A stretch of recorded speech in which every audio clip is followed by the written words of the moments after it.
600 கோடி ரூபாய் உங்க பேர்ல உங்க மாமனார் எழுதி வச்சதுனால மட்டும்தான் நீங்க இன்னைக்கு தமிழ்நாட்டில் இந்தியால நீங்க டாப் 3வது இடத்துல இருக்கீங்க எம்எல்ஏவா.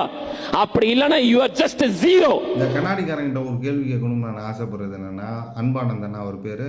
இந்த கண்ணாடிக்காரங்கிட்ட நான் கேட்கறது என்னன்னா, அமைச்சர் ஆதவ அர்ஜுனா அவர்கள் அவர் மாமனார்கிட்ட 500 கோடி வாங்கினது ஒரு தவறு மாதிரி நீங்க போர்ட்ரேட் பண்றீங்க. அது அவங்க குடும்ப பிரச்சனை, அவங்க குடும்பத்துக்குள்ள குடுக்கல் வாங்கல் இருக்க தான் செய்யும். அது அவங்க இப்போ ஃபேமிலி ஓரியன்டான ஒரு விஷயம். அதுவே ஒரு குற்றச்சாட்டு மாதிரி நீ வந்து முன் வைக்கிறிய.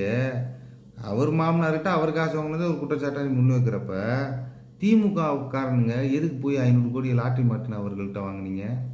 500 கோடி திமுக பார்ட்டி போய் லாட்டரி மாட்டின அவர்கள்ட்ட வாங்கியிருக்கீங்க. நீங்கள் அவர் மாமனார்கிட்ட போய் காசு வாங்குறீங்க. உங்களுக்கு என்ன அவசியம் இருக்குது? இல்லை வேறு பார்ட்டி ஃபண்டுன்னு சொன்னால் கொந்தளிக்கிறீங்க, கோவப்படுறீங்க. இது என்ன ஃபண்டிங்கு? இது என்ன? இந்த 500 கோடி எதுக்கு வாங்கினீங்க? ஒரு கோடி 2 கோடியா? 500 கோடி. அது வாங்க வேண்டிய அவசியம் என்ன இருக்குது? எதுக்கு வாங்கினீங்க? இதுக்கு வந்து சார்லஸ் மார்ட்டின் அவர்கள் கிளியராக ஒரு விளக்கமே கொடுத்தாரு. அந்த 500 கோடி எதுக்கு வாங்கினாங்களே தெரில. சரி, கை நீட்டி காசு வாங்கியிருக்கீங்களே, அட்லீஸ்ட் வந்து இந்த குடும்பத்தை அவமானப்படுத்தாமல் இருக்க வேணாமா? அதே குடும்பத்தை தப்பாகவும் பேசுறீங்க. காசும் வாங்கிட்டு தப்பாக பேசிக்கிட்டீங்க. ஓட்டு போட்ட தமிழ்நாட்டு மக்களுக்கும் விசுவாசமாக இல்லை, கை நீட்டி காசு வாங்கின லாட்டி மாட்டின அவர்களுக்கும் விசுவாசமாக இல்லை. யாருக்கு தான் நீங்கள் திமுக காரன விசுவாசமாக இருப்பீங்க? அண்ட் மோரோவர் லாட்டரி மாட்டின அவர்கள் இல்லைன்னா ஆதவ அர்ஜுனா அவர்கள் இல்லைன்னு ஒரு ஸ்டேட்மெண்ட் கொடுக்குறீங்களே.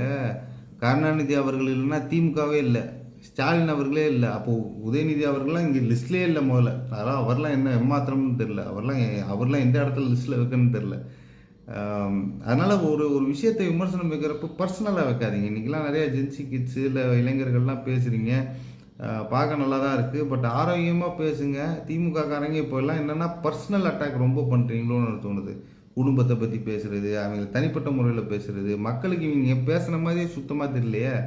இந்த 6 சிலிண்டர் பற்றி பேசுங்க, தங்கம் கொடுக்குறேன்னு சொன்னார் முதலமைச்சர், அதை பற்றி பேசுங்க, பெண்கள் பாதுகாப்பு பற்றி பேசுங்க. அதெல்லாம் விட்டுக்கிட்டு சப்பத்தனமாக உட்காந்துக்கிட்டு குடும்பத்து பிரச்சனையாக இருக்கிறதா இருக்கட்டும், இல்லை குடும்பத்தை பற்றி பேசுவதாக இருக்கட்டும், இதெல்லாம் உங்களுக்கு திமுக காரங்களுக்கு அசிங்கமாக இல்லையா? நீங்களாம் என்ன உட்காந்து அரசியல் நாகரிகம் வந்து உட்காந்து டிவி கேட்க நீங்கள் சொல்லி கொடுத்துக்கிட்டு இருக்கீங்க? இதெல்லாம் பார்க்குறது ரொம்ப கேவலமாக இருக்குது. அண்டு ரொம்ப இம்மெச்சூர்டாகவும் இருக்குது. முதல்லாம் வந்து நம்ம கரெக்டாக இருக்கோமா, நம்ம பேஸ்மெண்ட்டை? ஏன்னா நீங்களாம் பர்சனலாக பேசுகிறப்ப நம்ம யோசிக்கணும், நம்ம பேக்ரவுண்ட் எப்படி, நம்ம பேஸ்மெண்ட் எப்படி. ஆதவ அர்ஜுனா 500 கோடி வாங்கிட்டான்னு நம்ம சொன்னோமே, நம்ம ஆளுங்களே போய் 500 கோடி வாங்கியிருக்கோமே. இதெல்லாம் நாளைக்கு பொதுமக்கள் வந்து கேள்வி கேட்க மாட்டானான்றதெல்லாம் யோசிச்சுட்டு பேசுங்க இனிமேல். நன்றி.